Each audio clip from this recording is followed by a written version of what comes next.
Hey there friends, in this video I'm going to be showing you how to adjust your highlights and shadows in your photos using Affinity Photo Studio. So what I'm going to do is I'm just going to quickly upload a file or import a raw photo file that I would like to edit. So let's say I would like to choose this one. So as you can see, the image right now is a little bit flat and there isn't much contrast in the details as well as in the brightness. One thing you want to make sure as well before you start is you want to make sure that your default tone curve is set to do not apply. If it's set to something like standard, you're going to want to close your photo and then re-import it. That way you get to import it without any tone curve applied to it. And this is important because having the tone curve set to off or set to do not apply allows you to have the greatest amount of control over your photo, which is really, really important if you're adjusting your shadows and your highlights.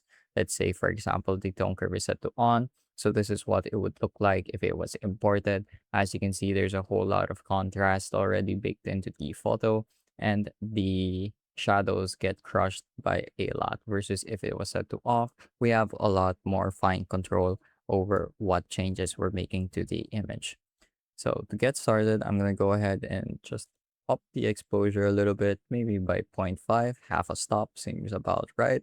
And I'm going to go ahead and go to the tones and to the curves. So if you aren't familiar with tone curves, basically what this is it's a representation of the levels of your image, with the left side representing your blacks and your shadows, the middle representing your midtones, and then the right upper side representing your highlights and your whites. So for example, we can drag this corner over here to change the white level. So anything that is about the mid-tone brightness gets turned into a white. And conversely here, anything that's about halfway through the image, so that's your midtones get turned into blacks. So that's just a quick demonstration of what the tone curve it does. And what do you want to do with it? We want to adjust it in such a way that it creates some nice contrast and brings some detail. So what we're gonna want to do with this tone curve is we're gonna wanna just add some nice contrast by bringing up the upper parts while bringing down the lower parts. So that's increasing the brightness of your midtones and highlights while reducing the brightness of your blacks and your shadows. So as you can see, they already added some really nice dynamic contrast and brought a bit more of the image to life. So if we go back to the basic tab, we can also adjust things like the black point and the brightness. In this case, I'm going to lower the black point just a little bit just because I don't want to completely crush the blacks and I would still like to preserve some details in the shadows. Just not too much though. And now if we go scroll down, we're going to see this option called shadows and highlights. Now what I would like to do is just reduce the highlights just a little bit, just to make sure that the image stays relatively in the same dynamic range and it doesn't get blown out. Maybe I'll also reduce the shadows just a little bit in this tab just to bring back some of that contrast. You can also add some contrast here using this slider under the enhance curve, and I'm going to do so just to add a bit more depth in the other areas of the image. But overall, I'm very pleased with how that looks.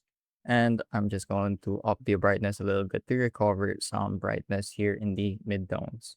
So overall, I'm pretty pleased with how this looks. So adjusting your shadows and your highlights is that easy.